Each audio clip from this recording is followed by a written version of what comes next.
গরুকে যদি এভাবে সারা বছর মুক্তভাবে লালন পালন করা যেত, তাহলে বাংলাদেশে গরুর মাংসের দাম 300 থেকে সর্বোচ্চ 350 টাকা হতো।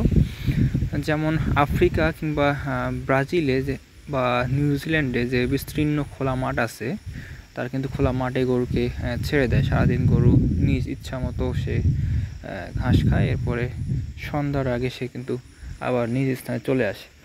এভাবে কী করলে হয় যে গরুর লালন পালন ব্যয় খুবই কম হয়, নেই বললেই চলে। কারণ আপনি যদি মুক্তভাবে গরুকে লালন পালন করেন, তাহলে গরুর রোগবালাই হবে না, গরু সুষম খাবার পাবে, গরু সবসময় হেলদি থাকবে। কারণ আল্লাহ তাআলা ঘাসের মধ্যে সকল পুষ্টি উপাদান দিয়েছে।